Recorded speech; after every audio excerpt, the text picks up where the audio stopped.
బైబిల్లో కీర్తనలు 37 అధ్యాయం 8 వచనంలో కోపం మానము, ఆగ్రహం విడిచిపెట్టుము, వ్యసన పడకము, అది కీడికే కారణము అని వ్రాయబడింది. ఈరోజు మీకు ప్రశ్న: మీకు కోపం వస్తుందా? సహేతుకమైన కోపం తప్పు సరిదిద్దుటకు ఇచ్చే దండన తప్పు కాదు. కానీ మీ కోపం సూర్యాస్తమయంలోపు సమసిపోవాలి. అలాగే కోపానికి పరిమాణం ఉండాలి.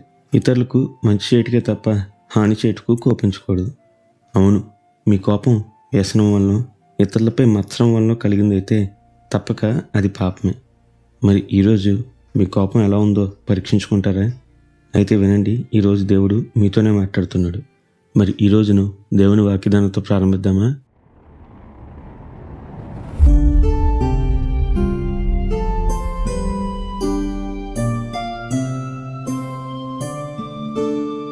మనందరికీ బైబిల్లో కయ్యను వృత్తాంతం బాగా తెలుసు.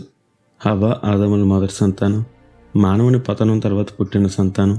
నీకు సంతానం కలుగును, అతడి సర్పం తలను చితగ్గొట్టును అని వాగ్దానం చేసిన దేవుడిచ్చిన వాగ్దాన పుత్రుడు ఇతనే అనుకుని హవ్వ కయ్యను బట్టి చాలా సంతోషించింది.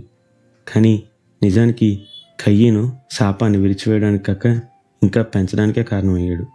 భూమిని సేద్యం చేసే కయ్యను సరైన హృదయంతో దేవుని అర్పణ అర్పించక నీతిమంతుడైన హేబేలు అర్పణ అంగీకరించబడ్డం చూసి అసూయపడ్డాడు. తాను చేసిన దాంట్లో శాపాన్ని చూడక తనకేదో అన్యాయం జరిగిపోయింది అన్నట్లుగా వ్యసనపడి తమ్ముడిపై అసూయపడ్డాడు. ఆ మత్సరం కోపమై తనను తాను ఓర్చుకోలేక తన తమ్ముడిని హత్య చేశాడు. అయ్యో, ఎంత పని చేశాడు కయ్యను! మీకు తెలుసా, అదే భూమిపై మొదటి హత్య. మీరు కానీ ఎప్పటికీ హత్యలు చేసి కారాగారం అనుభవిస్తున్న వారి వద్దకు వెళ్ళి అడగండి, వారు చెప్పే సమాధానం కూడా కయ్యను వృత్తాంతంలాగానే ఉంటుంది. ఆ ఒక్క క్షణం నా కోపాన్ని అదుపు చేసుకుని ఉంటే ఈనాడు నాకు ఈ శిక్ష ఉండేది కాదు, నా ప్రాణం పోయేది కాదు అంటూ వారు తలకొట్టుకుంటారు. అవును కదా, కోపం ఒక వ్యక్తిని సరిచేయడానికి, అవతలి వ్యక్తికి మంచి చేయడానికి రావాలి. కానీ హాని చేయడానికి, అసూయ వ్యసనాలతో రాకూడదు.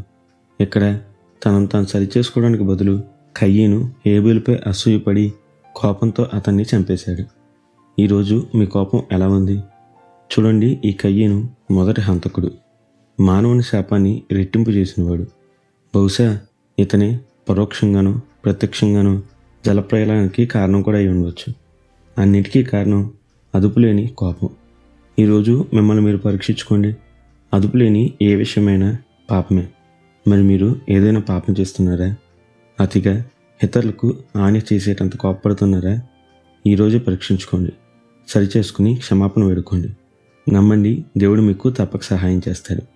నిత్యం ఘనత మహిమ ప్రభావంలో యేసుక్రీస్తు నామానికి కలుగును గాక. ఆమెన్. హల్లెలూయా.